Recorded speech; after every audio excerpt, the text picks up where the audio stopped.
मेरे लिए लोकतंत्र क्या है, पहले मैं उसका जवाब देता हूँ। मेरे लिए लोकतंत्र ये है कि मैं खुली हवा में जो अपनी धारणा है, अपना मंतव्य है, अपनी बात है वो रख सकूँ, मैं सवाल उठा सकूँ अपनी सरकार से, अपने सांसद से, अपने विधायक से, और उस पर कोई रोक टोक ना हो, मुझे कोई धमकी न दे सके, कोई डराए नहीं, मेरी आवाज़ बंद न करे, मेरा गला न घोंटे। मेरे लिए लोकतंत्र ये है।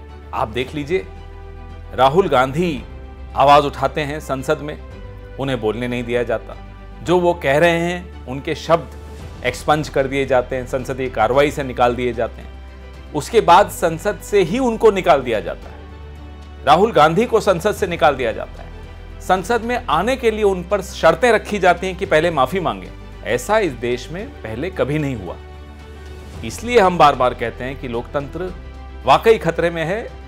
मैं तो यह भी कहूंगा कि लोकतंत्र आखिरी सांसें गिन रहा है। एक डरा हुआ प्रधानमंत्री, एक घबराई हुई सरकार है। कोई भी व्यक्ति अगर उसमें डर नहीं होता या घबराहट नहीं होती, वो सवाल लेने में नहीं चूकता और उनका जवाब देने में भी नहीं चूकता।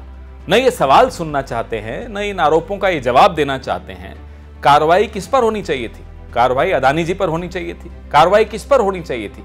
कार्रवाई विजय माल्या, मेहुल भाई जो हैं इनके, उन पर होनी चाहिए थी। नीरव मोदी पर होनी चाहिए थी। कहां है वो लोग तीनों? कहां है ललित मोदी?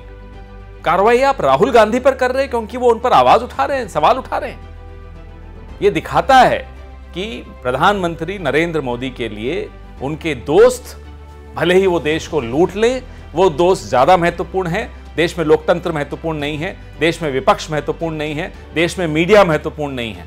कोई सवाल नहीं उठाएगा, कोई आवाज नहीं उठाएगा। अगर सवाल उठाओगे, आवाज उठाओगे तो संसद से बाहर कर दिए जाओगे। सवाल पूरा विश्व कर रहा है, सिर्फ कांग्रेस नहीं कर रही। कांग्रेस तो उन सवालों को आवाज दे रही है। आखिर यह रिश्ता क्या है जिसके चलते आप संसद नहीं चलने देंगे? सुबह से शाम आप खुद और आपका पूरा कैबिनेट और आपके तमाम नेता सिर्फ और सिर्फ गौतम अदानी की रक्षा में उतरे हुए हैं। हम सवाल गौतम अदानी पर उठाते हैं, जवाब देने भारतीय जनता पार्टी के कैबिनेट के लोग आ जाते हैं। ये क्या रिश्ता है? आप उनको हवाई जहाज में साथ बैठाकर ले जाओ, ऑस्ट्रेलिया ले जाओ, वहां डील्स करो, साथ में एसबीआई की चेयरपर्सन को ले जाओ, वहीं लोन सैंक्शन कर दो। ये कभी सुना है आपने पहले? श्रीलंका की सरकार पे दबाव डालो, गौतम अदानी को आप वहां भी ठेके दिलवाओ। ये क्या रिश्ता है?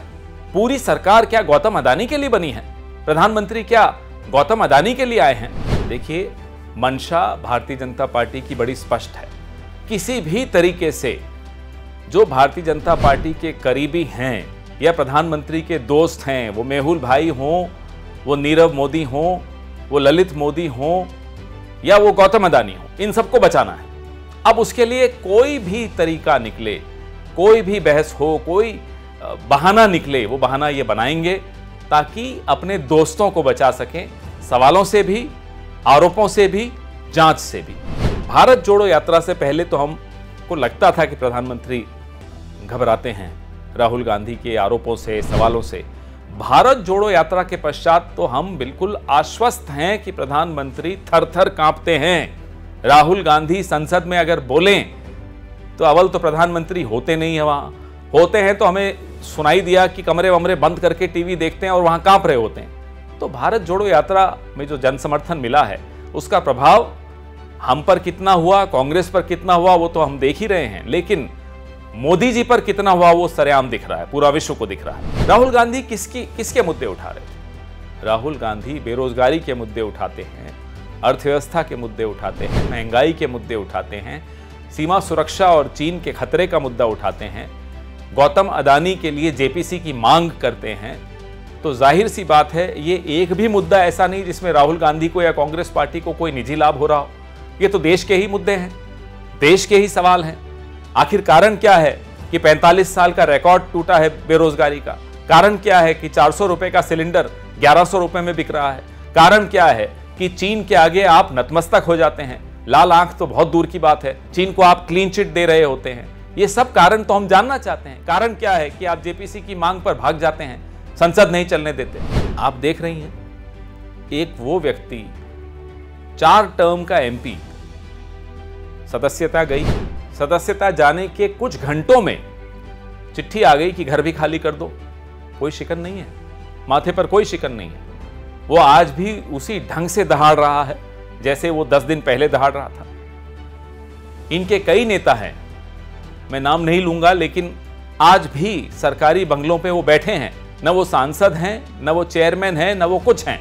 मार्गदर्शक मंडल है, उसके सदस्य बंगलों में बैठे हैं, लेकिन राहुल गांधी को घर से बाहर भी करना है। ये बदले की भावना है, ये गौतम अदानी पर सवाल उठाने का खामियाजा है, ये लोकतंत्र को बचाने की आवाज उठाने का खामियाजा है। ये कीमत हम सब चुकाने को तैयार हैं।